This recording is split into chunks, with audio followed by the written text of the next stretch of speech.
বন্ধুরা, এর নাম হচ্ছে রাজু। সে ভিক্ষা করছে রাস্তায় রাস্তায়, কারণ তার মা খুব অসুস্থ। কিন্তু মানুষজন তাকে নিয়ে মজা করছে, হাসছে। দেখুন সে কি করবে খুঁজেই পাচ্ছে না তার মার জন্য। যে ওষুধ কিনবে সেই পয়সাটুকুও তার কাছে নেই। সে দেখো তার মাকে কত যত্ন সহকারে খুব কষ্টের কাজ করছে। দেখুন ইট বইছে, দিন রাত্রি কষ্ট করছে, কারণ দুটো পয়সা ইনকাম করে সে তার মাকে ডাক্তার দেখাতে পারবে, তার মার চিকিৎসা করতে পারবে। আবার ভিক্ষা করছে, মানুষজন তাকে নিয়ে দেখো মজা করছে, কেউ জল ছিটিয়ে দিচ্ছে তার গায়ে। এইভাবে তার দিনগুলি কেটে যাচ্ছে। কখনো আবার রাজমিস্ত্রির কাজ করছে, মিস্ত্রিদের সাহায্য করছে, বালি সিমেন্ট মাখিয়ে দিচ্ছে। আবার কখনো অন্যের ঘরে গিয়ে কাজ করছে, তাদের ঘর মুছে দিচ্ছে।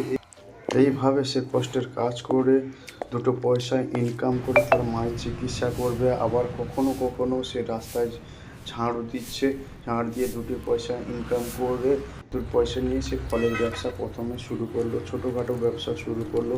সেই ব্যবসা থেকে দুটো পয়সা ইনকাম করে সে ব্যবসাকে আস্তে আস্তে করে সে বাড়াতে শুরু করলো।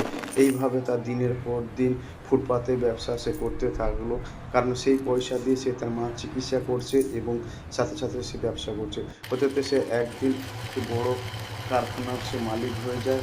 তার কারখানাতে বহু মানুষজন কাজ করছে। তার মা অসুস্থ অবস্থায় তার সঙ্গে দেখা করতে এসে একদিন সে বড়লোক তো হয়ে গেল, কিন্তু তার মা তার পাশে নেই। তখন সে তার ছোট্টবেলার কথাটা ঠিক মনে পড়ে গেল, তার মা খাইয়ে দিত তাকে। সেটা শুনে সে প্রচুর কষ্ট পাচ্ছে। আকাশের দিকে তাকিয়ে তার মার কথা ভেবে সে কাঁদছে।